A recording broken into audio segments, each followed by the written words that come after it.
But we're moving into chapter 8, so we've been talking about energy, we're talking about work, but only so we talk about what type of energy?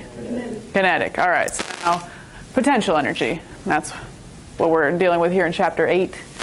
So potential energy. Objects basically have potential energy, could move. They may not be moving, they may be in a very stable, secure seeming place, but if they could move, then they have potential energy, like this book on the desk. Okay, it seems pretty sturdy there, pretty safe. But what force is technically acting on it right now?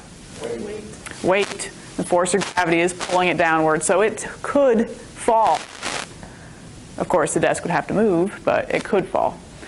So it's energy associated with the configuration of a system of objects where they exert forces on each other, like the Earth in the book. So ball thrown up in the air. Of course, the ball pulls on the Earth pulls on the ball. And our potential energy is going to change as the ball rises. And in fact, is it going to get higher or lower as the ball rises? Yeah.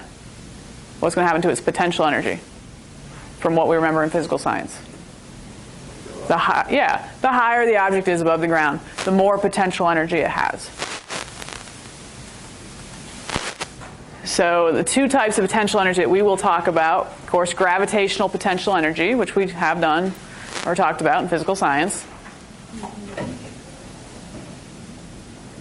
And also our spring, potential energy due to a spring. If I pull a spring, it could snap back. Okay, so two more equations. Hopefully you remember this one anyway.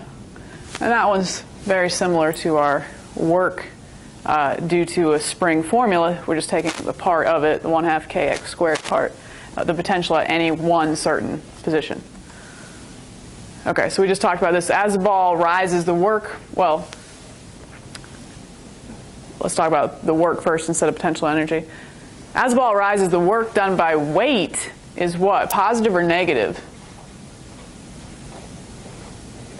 Negative, okay, because the force due to weight's down, but the distance is up, so those directions don't match. So the work done by weight is negative, but its potential energy is positive. It is increasing with height, which leads us to this formula. Of course, similar to work equals change in energy, except for what? Big difference. A negative sign. So bottom of page 160 here. Checkpoint number 2. It says a particle is to move along the x-axis from x equals 0 to xi, while a conservative force directed along the x-axis acts on the particle.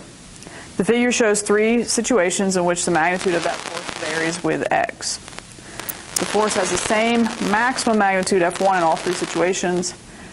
Rank according to the change in the associated potential energy during the particle's motion, most positive to most negative. Okay, so it says rank according to the change in potential energy. But they are graphs of force and position. So just like our little spring lab, what can we, what's that kind of a red flag? You see graphs of force and position, what are you thinking about finding, Zach? Yes, and the integration would be, in this case, force and distance. Work. Okay, so the integral meaning area under the curve is work. All right, so let's first answer that part then, Zach. Which of these would have, the greatest work? 2. All right, and then what? 1. And then 3, because 3 would be negative. All right, so we know that part's done. Most positive work was done by number 2, then 1, then 3. But the question was, what about the change in potential energy? So is it the same answer for that question? No. It would be 3, 1, 2. Yeah, it'd be the opposite. It'd have to be the opposite since we're throwing in that negative sign. And you maybe noticed that they use the word conservative force in that checkpoint, so let's talk about what that is. So conservative forces allow for energy transformations that are reversible. simple and easy to deal with. Example being throwing the ball up in the air. Okay, now I do have to exclude myself from that. Yes, there was some energy within me that I gave to the ball. Okay, but as soon as I release the ball and the ball leaves my hands, what type of energy does it have? Kinetic. Okay, so then the ball rises, rises, rises, gets to its peak.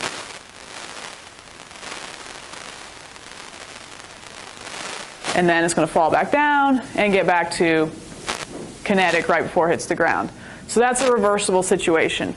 So we would say that gravitational potential energy, or energy due to gravity, is conservative force. So that was our example there. But what is our foe in energy conservation problems? What is a common non-conservative force that's going to seem to like steal our energy? It's not going to give it back. Heat, friction. Okay, so a lot of these problems as we start out will be frictionless, but then we will discuss how we can sort of deal with heat in these problems. But I drag a box across the floor. Well, clearly energy is being lost to friction there, and it's not like the floor is ever going to give that motion energy back. So friction is a non-conservative force, and it's difficult to keep track of where that energy goes when we're talking about heat. But for us, the force of gravity and the spring are going to be our conservative forces we talk about. Okay, so non-conservative forces, of course, create non-reversible changes in energy. You slide the box across the floor, kinetic energy on the box turns into thermal energy due to friction, but that thermal energy is not going to go back and move the box. It's not going to be able to reverse into kinetic energy. Okay, and so this, if you remember this little point here, can be an easy way to shorten a lot of our problems. The work done by conservative forces moving between 2 points does not depend on the path taken between those 2 points. Here's a perfect example. We've got the basketball the basketball in this situation rolling from A to B. Same here, rolling from A to B. And these have to be conservative, so I cannot say that this is a frictionless track. If this track had friction on it, okay, clearly that would be a different situation. And I have to ignore something else that we always think maybe matters and affects our energy. But situation 1 or situation 2, which ball do you think is going to take longer to get to B? Yeah, this looks like it's going to be going slower at first, whereas this is going to have a sharper drop, so it's going to be gaining speed more quickly. So yeah, it'll probably take longer for this basketball to get down to B. Okay, so work done by gravity on both of these basketballs is the blank, moving from A to B. Work done by gravity. What do I need to calculate the work done by gravity? Okay, the weight, the force, and the distance. And they're opposite directions, so they will both be negative. Because, of course, no, they're not opposite directions. It's not going up, it's going down. They're the same directions, weight's down. But the distance, like what do I mean by the distance? Do I mean like a straight line from A to B? No. Is it perpendicular? The distance straight down. Straight down, because remember work is a dot product. So I only care about the distance straight down. I do not care if it did loop-the-loops in the middle. All I care is about is the distance between A and B vertically, since that force is vertical. So the work done by gravity in both cases is the same, regardless of how we got from A to B. And let's talk about just a couple other things that are the same here. What is the kinetic energy? If I'm assuming I just kind of let these balls go, what's the kinetic energy at point A? 0. What's the potential energy at point A in either case? The potential energy at either case is mass times gravity times the vertical height, which should be the same. So I don't know what it is, but they have the same potential energy, and that's all going to get transformed into what at the bottom? Kinetic. And now the ball in situation 2 may take longer to get to B, but by the time it does, they have the same kinetic energy. If they have the same kinetic energy, they also have the same, what's the kinetic energy formula? Work. Other kinetic energy formula. The 1/2.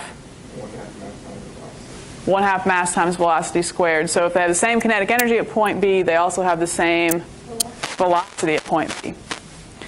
Even if it maybe took the ball in situation 2 a little more time to gain that velocity, they have the same. All right, page 158, we're going backwards to checkpoint number 1 this time. Connor, this one's about conservative forces, which by our most basic definition allowed for reversible energy transformations. The figure shows 3 paths connecting points A and B. A single force F does the indicated work on a particle moving along each path in the indicated direction. On the basis of this information, is force F conservative? Are the energy transformations exactly opposite when we sort of switch directions there? No. Where's your exception? Yeah, at the bottom there? Yeah, if we're going from spot A to spot B, and at the top it said that was negative 60 joules, at the bottom it can't also be positive 60 joules. So that would not indicate a conservative force.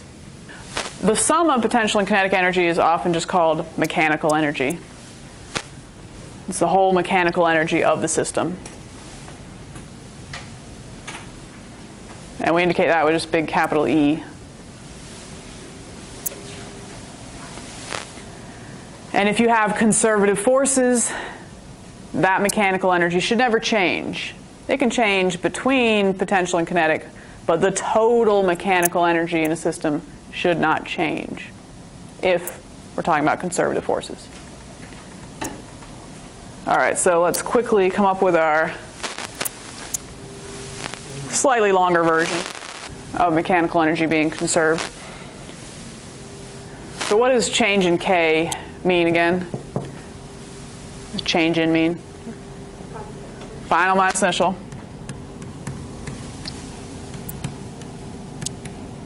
Now this time I have a negative sign because we were sticking our 2 together.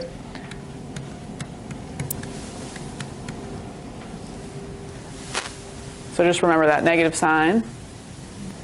And now I'm going to do a little math magic, rearranging. Well, I'll distribute that negative sign first.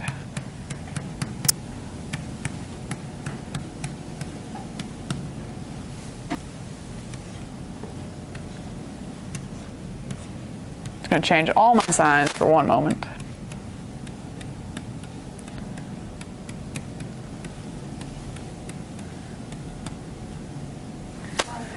Why am I doing that? You don't have to do that. I'm just going to leave Ki here because I want to have the initials added together on one side and the finals added together on the other side. So whatever my initial energies are, so if I add that to the other side, you did not need to do that. I just thought it may be a better visual rather than skipping that step. Although I guess you're used to me just skipping a lot of steps.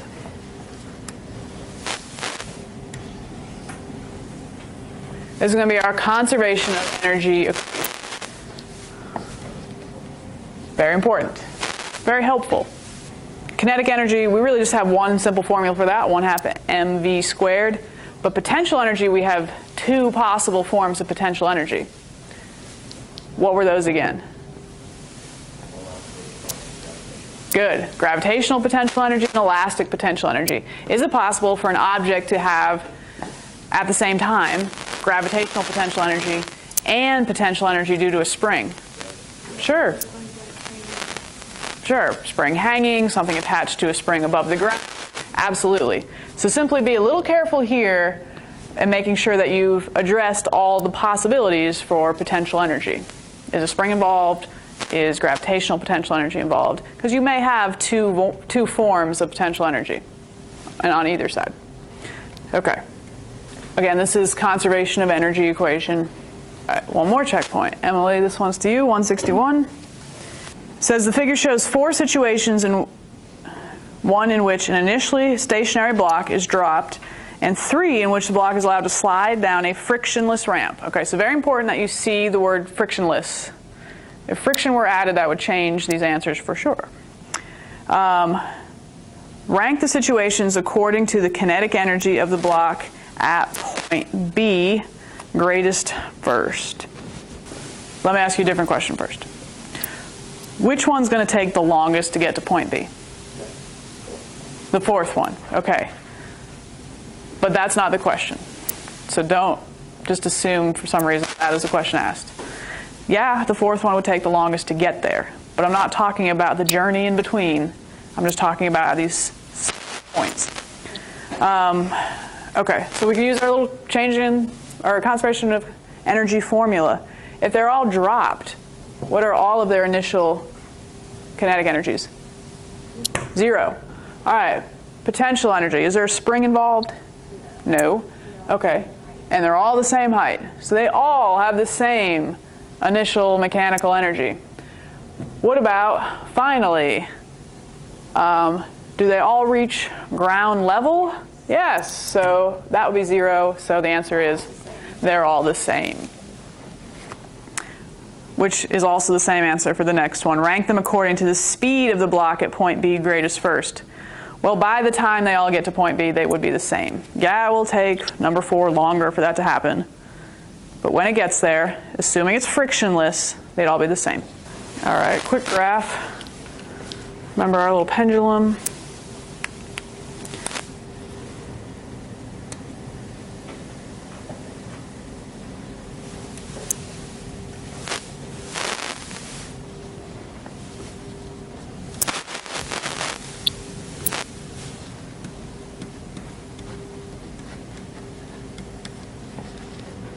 Okay, so I'm talking about my pendulum swinging back and forth without my added wobble. Sort of like that. When I start the pendulum up here, what type of energy does it have? Potential. And how about down at the bottom of the swing, how much potential would we say it has? 0. Now, when we deal with energy problems, especially with dealing with potential energy due to height above the ground, pick ground level to be like the of your object. You can pick ground level to be whatever, because you're just land fine relative to the same point. As long as you're picking your ground and being consistent with what you call the ground, it won't affect the overall answer. So I've got maximum potential energy at the start. At the bottom you said it was 0, and then how about the swing on the other side? What's true about potential energy over here? It's equal to the start. And of course a dip in the middle. Something like that. What should for the kinetic energy of the pendulum look like? The exact opposite. Good. We start with no kinetic energy way over here. Maximum amount of swing at the bottom, back up to 0 on the other side. So I know you guys don't have the color, but green is U, blue would be kinetic,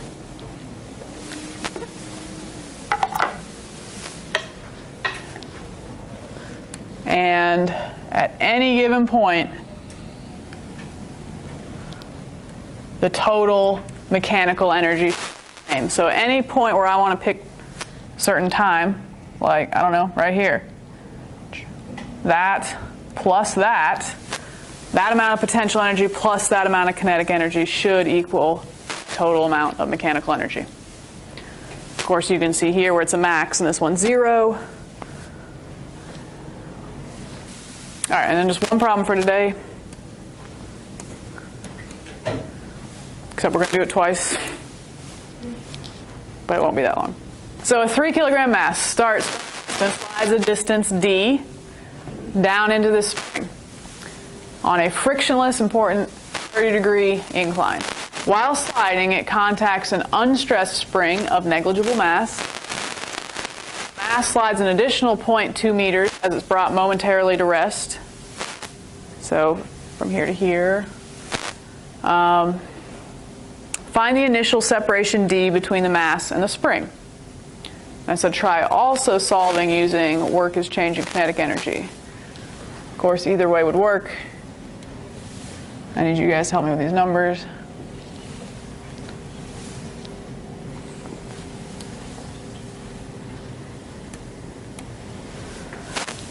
Okay, so this is the initial separation d. That is the ultimate question. I would argue this is easiest to attack by dealing with conservation of energy. And this time I am going to write out potential energy twice. Two types of potential energy here. Potential energy is gravitational and spring.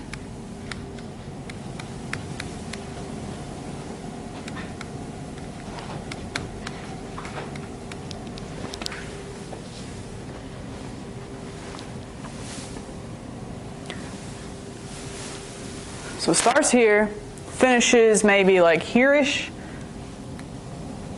It's not all the way down here, but it has moved this some little spot that it said I think was 0.2.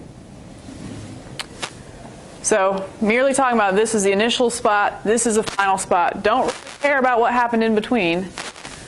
Which of these things are going to be 0? Oh, and before I do that, let's make here ground level. Where this center of mass, where this will be the ground. Because it's not going to go below there anyway, and so long as I'm referring all of my potential energy based off of that spot, that's fair game. Initial kinetic energy, what is true about it? 0. It wasn't moving initially. Okay, good, gone. Initial gravitational potential energy, does it have any? Yeah, sure. It's above the ground here. So let's analyze that a little bit. How do I calculate that? mgy. So I got my mass. Let me write the formula first. We'll come back to that in a second. Is the potential energy the same even if it's on a ramp and not just in the air? Right. Even if this were falling, if it's the same height above the ground, we'd say it's the same potential energy. Regardless of how it's moving or where it is, it's just based on the distance above the ground. All right, keep moving on. We'll come back to this and plug in a second. What about the initial potential energy due to the spring? From right here. Is the spring affecting it all right here? No. No. So there is no initial spring potential. Not even touching the spring yet. Now, final spot. What's true? 0. It's not moving. How about gravitational potential energy here? 0, because we called that the ground specifically so we could make this 0. And that means all of my gravitational potential energy turned into spring potential energy. So what was that formula? Half of kx. Good, 1/2 kx squared. All right, now that's all well and good, but none of it really incorporates d. And that was our ultimate question. What is this distance of separation? So we got to think here a little bit. First of all, y is vertical. So how do I figure out what y is? And it's all the way from the ground to the ground level.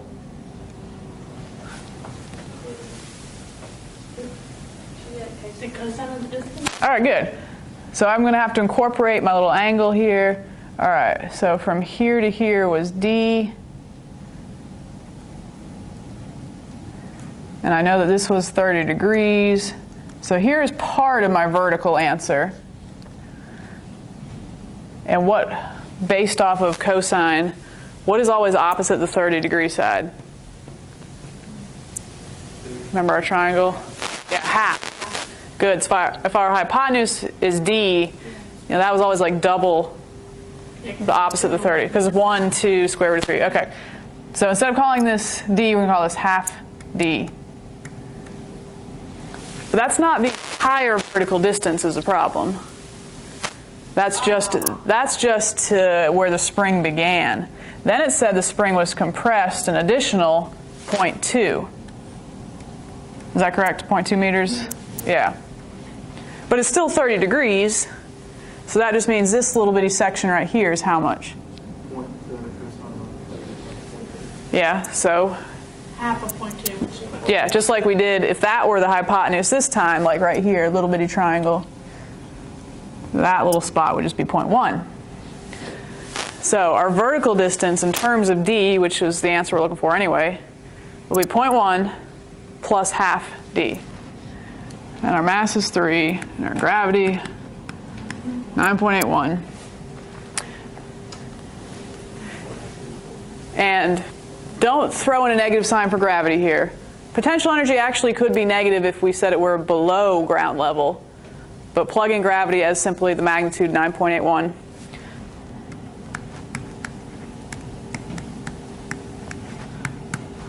On the other side, I think we know all those values. The K was 400, and the X was point. Now that was in meters, right? 0.2 meters? Okay, so that was fine for our units. 0.2 squared. Okay. Wait. Why is it 0.2?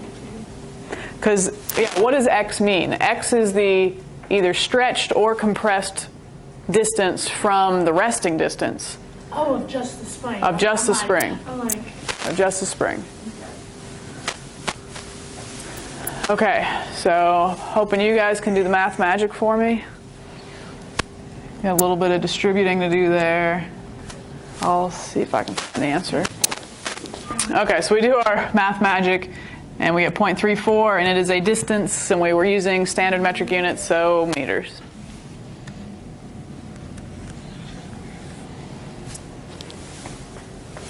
Now, I want to show you how you can set this up one other way. I won't go through the math because it is really the same thing. But our work kinetic energy formula would work as well.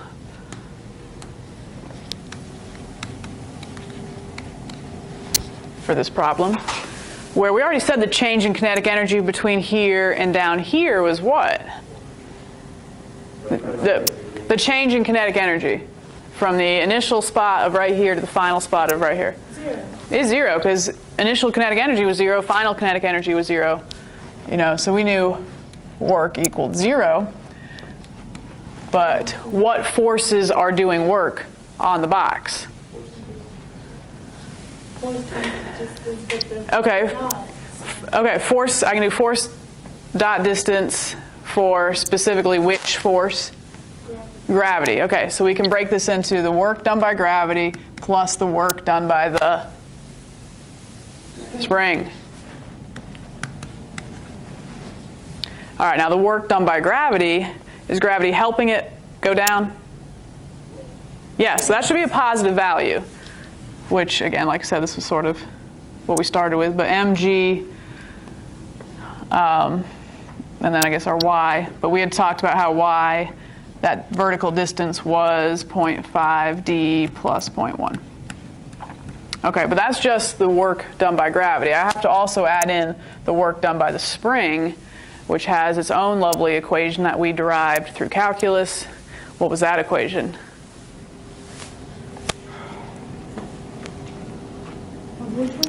Work done by a spring. If you know the initial and final spots. Really the initial and final spots of the spring. Yes, but which one came first? And this one initial, yeah. The final mass initial. Exactly. Opposite.